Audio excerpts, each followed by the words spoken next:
बोलते हैं कि पत्र में आया है जब पिछड़ा हटाना केस पर मेरे ऊपर दबाव डाला जा रहा है। साथियों, यह कार्यक्रम चर्चा का कार्यक्रम पिछड़ा वर्ग के साथियों को सचेत करने का है। आप सचेत हो जाइए, क्योंकि केंद्र में बैठी सरकार जो है वह मायावी है। क्या करेगा उसका कोई ठिकाना नहीं है। अरे कर्पूरी साहब का चर्चा सारे लोगों ने कहा, वो जननायक क्यों उनको उपाधि मिली? उन्होंने बिहार के लिए पिछड़ों के लिए क्या किया और पिछड़ों के लिए क्या किया? अगर पिछड़ों का नाम अभी जानता है कोई, पिछड़ों का नाम कोई जानता है, उनका नाम है जननायक कर्पूरी ठाकुर। उन्होंने पहला ही आरक्षण दिया, पिछड़ों को 12% का आरक्षण अपने प्रथम मुख्यमंत्री काल में दिया। 4% पिछड़ा वर्ग को, 8% पिछड़ा वर्ग। अरे वो काम उन्होंने किए। गरीबों का मसीहा कहा जाता था। गरीबों के उत्थान के लिए, पिछड़ों को उत्थान के लिए, दलितों के उत्थान के लिए मुख्यमंत्री नेतृत्व काल में आने को कार्य किया। तभी आज उनको दलितों का मसीहा, पिछड़ों का मसीहा और जननायक कर्पूरी की दर्जा बिहार में मिला। साथियों, उन्हीं का गुरु है हमारे नेता माननीय नीतीश कुमार जी, कर्पूरी ठाकुर। इसलिए आज सच्चा कोई मुख्यमंत्री मिला है बिहार में।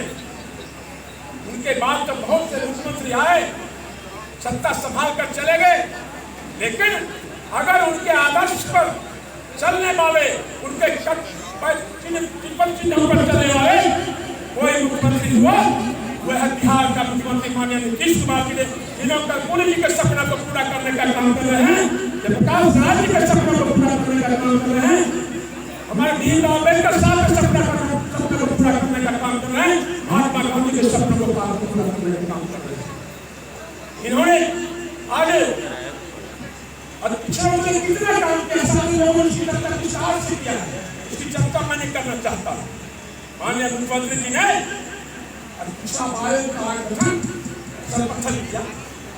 कई कल्याणकारी योजनाएं चल रही है और पिछड़ों के लिए विद्यालय खोला गया है, जमाई का कुल छात्रावास खोला गया है, हजारों योजनाएं चल रही है। इसलिए सारे लोगों ने विस्तार से चर्चा किया है, समय बहुत हो गया, मैं विशेष चर्चा इस पर नहीं करना चाहता। लेकिन दूसरा कार्यक्रम है, माननीय मुख्यमंत्री जी ने ऐतिहासिक कार्य किया है, जाति करना, उन्हें आभार व्यक्त करने का। निश्चित रूप से अब अमित जी बोल रहे थे, मैं कबीर जी बोल रहे थे, हमने बड़े भाई ड्यूटी है, हमारे ड्यूटी मौसम जी बोल रहे थे कि आज कितना विषम परिस्थिति आया जब जनगणना प्रारंभ हुआ। आप जानते हैं जाति गणना का प्रस्ताव सर्वसम्मति से लिया गया, उसमें एनडीए की सरकार थी, माननीय प्रधानमंत्री से सब दलिया यहाँ के पत्र नहीं मिला। आज का जो मूल कार्यक्रम है, हमारे पार्टी के प्रदेश नेतृत्व के आदेशानुसार कर्पूरी चर्चा विधानसभा स्तर का लगातार पूरे बिहार के विभिन्न विधानसभा में हो रहा है। उसी के तहत आज भागलपुर विधानसभा में यह कर्पूरी चर्चा विधानसभा स्तर का कार्यक्रम आयोजित किया गया है, जिस महानगर के हमारे सम्मानित अध्यक्ष डॉक्टर राजदीप राजा साहब बड़े भाई हैं।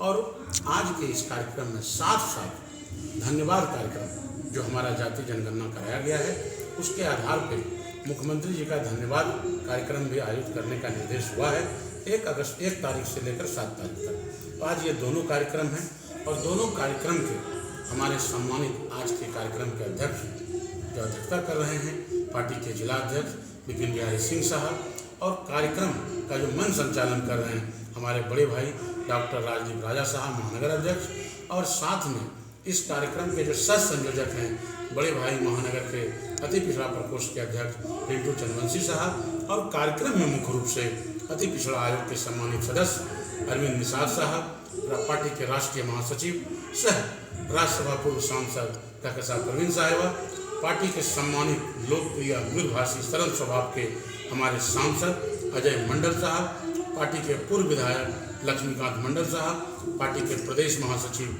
विभूति गोस्वामी साहब, पार्टी के प्रमंडल के कार्यक्रम प्रभारी प्रहलाद सरकार साहब, साथ ही साथ दलित आयोग के पूर्व सदस्य संजय राम जी, महिला प्रकोष्ठ के अध्यक्षा सोनी जी, प्रदेश नेत्री बीनू बिहारी जी, प्रदेश अति पिछड़ा प्रकोष्ठ के सचिव रेणु जी, और भी सैकड़ों साथी, सभी प्रखंड के अध्यक्ष, पीरपैती के विवेका गुप्ता जी, सूर्य जी, ललन जी और हमारे सभी प्रकोष्ठ के सम्मानित अध्यक्ष, महानगर के शिक्षा प्रकोष्ठ के अध्यक्ष अनमोल शेखर साहब, युवा के अध्यक्ष सोनी जी, अति पिछड़ा के जिला के अध्यक्ष शिप्पू जी, अल्पसंख्यक के अध्यक्ष हसनैन साहब और भी सारे प्रकोष्ठ के सभी साथी पदाधिकारी, महिला नेत्री, महिला बहन, सब लोग आज इस कार्यक्रम में आज शामिल हुए हैं। और हमारे इस कार्यक्रम को सफल बनाने में जो मुख्य रूप से हमारे बड़े भाई महानगर के सम्मानित अध्यक्ष राजदीप राजा साहब हमारे साथ हैं। मैं चाहूँगा कि आप भी राजा भाई दोस्तों पार्टी के आज का कार्यक्रम कर्पूरी चर्चा का क्या उद्देश्य है?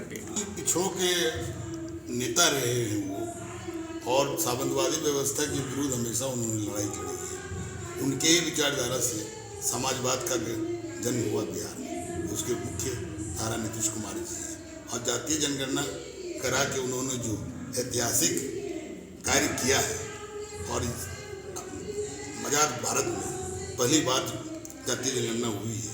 इसके पहले ब्रिटिश काल में ही जातीय जनगणना की गई थी, लोग उसको ही देखते थे, पर अब सभी जाति वर्ग को ये पता चल गया कि कितनी संख्या किसकी है और आने वाले चुनाव में, आने वाले भविष्य में जिसकी जितनी संख्या होगी उस जनता के बीच उतनी ही भागीदारी हम लोगों की होगी।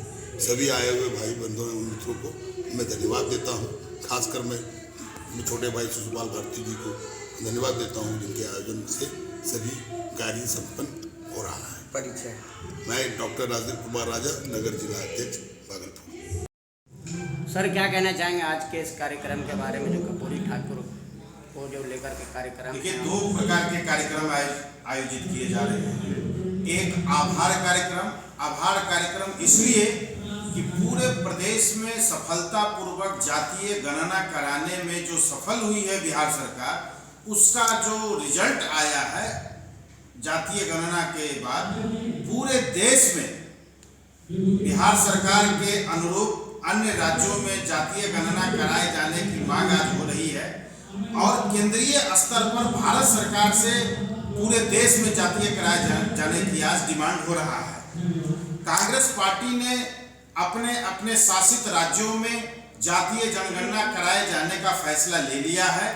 श्री राहुल गांधी जी ने अपने भाषण में कहा है कि जब कांग्रेस पार्टी या महागठबंधन सरकार में आएगी तो पूरे देश में जातीय जनगणना कराया जाएगा। तो यह हमारी जीत है। श्री नीतीश कुमार जी ने संकल्प लिया और उस संकल्प के आधार पर पूरे राज्य में जातीय गणना कराया गया। आज इसके लिए भागलपुर की ओर से मुख्यमंत्री के प्रति आभार प्रकटीकरण समारोह का आयोजन किया जा रहा है। एक दूसरा कार्यक्रम है जननायक कर्पूरी चर्चा। जननायक कर्पूरी चर्चा इसलिए यह कार्यक्रम आयोजित किया गया है कि जननायक कर्पूरी ठाकुर जी ने अपने अल्प अवधि मुख्यमंत्रित्व काल में जिन जिन योजनाओं को उन्होंने लागू किया था या उनकी जो सोच थी, उनके जो सपने थे, उन तमाम सपनों को राज्य सरकार माननीय मुख्यमंत्री नीतीश कुमार जी अपने सोच से एक कर पूरा कर रहे हैं। कर्पूरी ठाकुर ही देश में ऐसे पहले राजनेता हुए जिन्होंने महिलाओं को पहली बार आरक्षण दिया 3% का अपने शासनकाल में। आज माननीय मुख्यमंत्री नीतीश कुमार जी ने सरकारी नौकरियों में 3% से बढ़ाकर 35% कर दिया है। यह हिंदुस्तान में किसी भी राज्य सरकार में महिलाओं के लिए दिया गया आरक्षण का पहला उदाहरण है। आज इस उदाहरण से प्रेरणा पाकर देश के दूसरी सरकारों ने इसे लागू किया है अपने अपने राज्यों में। साथ ही साथ नगर निकाय और पंचायती राज चुनाव में 50% का आरक्षण राज्य सरकार ने दिया। यह तो 2016, 2006 और 2007 में हो चुका था, लेकिन बाद के दिनों में डेडिकेटेड कमीशन के नाम पर भारतीय जनता पार्टी ने पटना हाई कोर्ट में मुकदमा कर दिया कि बगैर आरक्षण का चुनाव हो। तो नीतीश कुमार जी ने कहा कि जब तक हम हैं मुख्यमंत्री के पद पर, कमजोर समाज के लिए जो आरक्षण की व्यवस्था हमने किया था, बगैर अति पिछड़ा और अनुसूचित जाति का आरक्षण बहाल किए हुए बिहार में निकाय का चुनाव नहीं होगा।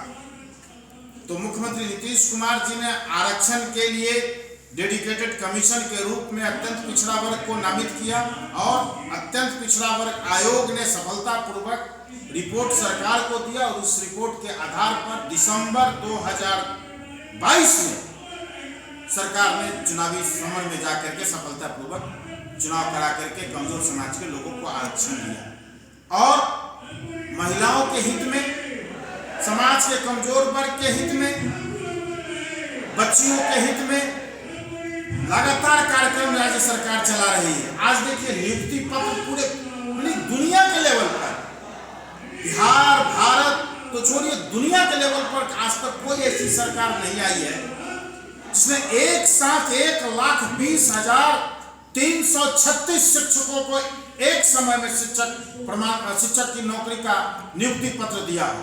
यह बहुत बड़ी उपलब्धि है। और दूसरे लोग, भारतीय जनता पार्टी सिर्फ कहती है, नरेंद्र मोदी सिर्फ 2 करोड़ रोजगार देने का सपना दिखा रहे हैं। 9 साल बीत गए, 9 दूना 18 करोड़ नौजवानों को रोजगार मिलना चाहिए था, लेकिन रिजल्ट क्या? सिफर है, शून्य है। आज एक चरण की बहाली निकल गई, दूसरे चरण के लिए बहाली की प्रक्रिया प्रारंभ हो गया।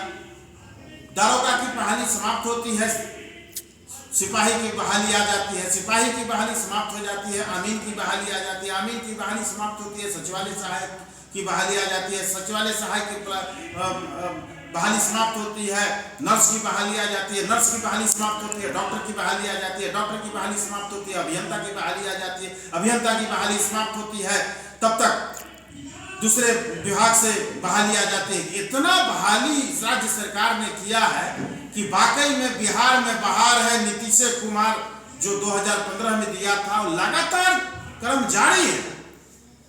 अब अभी शिक्षक नियुक्ति में आप मीडिया के बंधुओं ने ही दिखाया, पटना में, गोरखपुर, देवरिया, बलिया, बनारस, आजमगढ़, लखनऊ, इलाहाबाद, नोएडा, कर्नाटक, केरल, बंगाल, राजस्थान, दिल्ली, इन तमाम राज्यों से युवक और युवतियां आकर के बिहार में रोजगार पाने का काम किया। उनके चेहरे पर मुस्कान था। उस मुस्कान से बिहार सरकार ने सभी के बीच में नौकरी का प्रमाण पत्र दिया। इससे बड़ी उपलब्धि क्या हो सकती है? आज नीतीश कुमार जी देश के रोल मॉडल लीडर के रूप में स्थापित है और जो 2024 का सपना है, एक बिहारी लाल किले पर झंडोत्तोलन करे, वह 2024 में संकल्प पूरा सब बिहारी करेंगे। धन्यवाद।